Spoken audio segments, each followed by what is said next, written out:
And I'm told that there are lots of leadership roles out there at the moment. There's the England football team. There's Top Gear. There's even across the big pond a role that needs filling. But if I can go to my pet subject, Brexit really threatens. Thank you. When it comes to women prime ministers, I'm very pleased to be able to say pretty soon it's going to be 2-0. And not a pink bus in sight, Mr. Speaker. And when it comes to poverty, 300,000 fewer people in relative poverty, 100,000 fewer children in relative poverty, and to be accused of sloth in delivery by the right honourable gentleman, let's just take the last week. We both have been having these leadership elections. We got on with it. We've had resignation, nomination, competition and coronation. They haven't even decided what the rules are yet.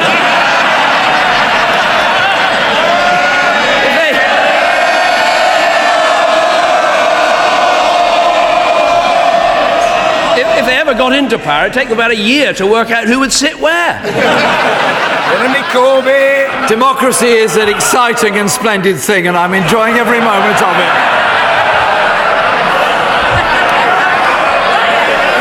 The Home Secretary, Mr. Speaker, was talking of the economy. The Home Secretary, again, she said, many people find themselves exploited by unscrupulous bosses. I can't imagine who she's referring to. Let me say something to him about the democratic process of leadership elections, because I did say a couple of weeks ago that I thought it was, I have to say I'm beginning to admire his tenacity.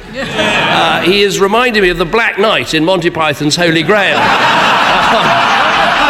He's been kicked so many times, but he says, keep going, it's only a flesh wound. I admire that. I'm glad he mentions emails, because actually I've got an email as well. Now, I got this, I'm not making this up, I promise. I got this on the 16th of September 2015 from someone called Judith, and she said this: please keep dignity and not triumphalism during the first PMQs today with Jeremy Corbyn.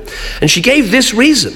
She said, because Tom Watson, who may oust Jeremy Corbyn, is a very different kettle of fish. He's experienced, organised and far more dangerous in the long term. She goes on, so sensible, sober, polite answers to Mr Corbyn. Let him create his own party disunity. After this is over, I've got to find Judith and find out what on earth happens next. Jeremy Corbyn! Mr Speaker, I've had the pleasure of asking the Prime Minister 179 questions. And thank you. Well, there's plenty more to come to his successor. Don't worry about that. But before I ask him the last question, could I just put it on record and wish him well as he leaves this office, and also to wish his family well, Samantha and their children, because I think we should all recognise that whilst many of us really do enjoy our jobs and our political life, it's the loved ones nearest to us and our families that actually make enormous sacrifices that we may be able to do this. So I'd also like him to pass on my thanks to his mum for her advice about ties and suits and songs. It's extremely kind of her, and I'd be grateful if he'd pass that on to her personally. And I'm reflecting on the lesson that she offered.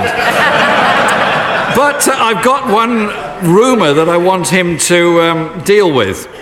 There's a rumour going round that his departure has been carefully choreographed so he can slip seamlessly into the vacancy created this morning on Strictly by Len Goodman's departure. Is that his next career?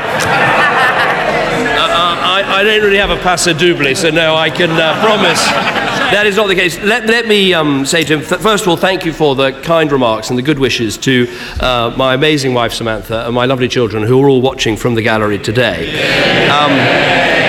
He's absolutely right. The pressure is often bears hardest on those we love around us in these jobs. And let me send my best wishes to his family as well.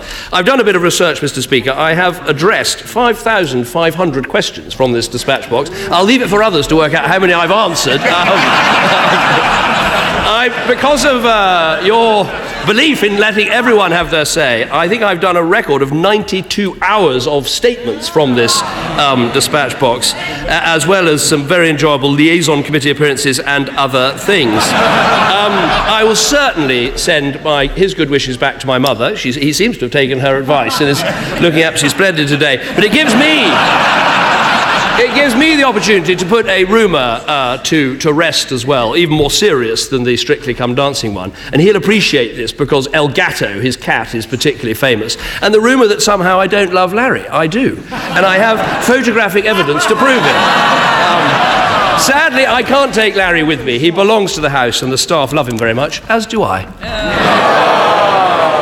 I will miss the roar of the crowd. I will miss the barbs from the opposition. But I will be willing you on.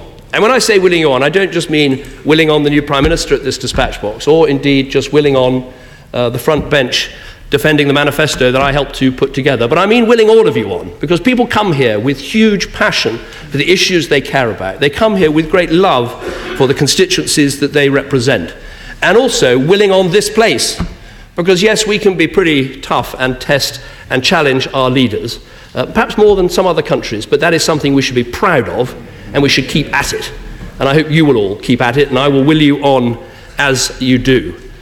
The last thing I'd say is that you can achieve a lot of things in politics. You can get a lot of things done, and that in the end, the public service, the national interest, that is what it's all about. Nothing is really impossible if you put your mind to it. After all, as I once said, I was the future once.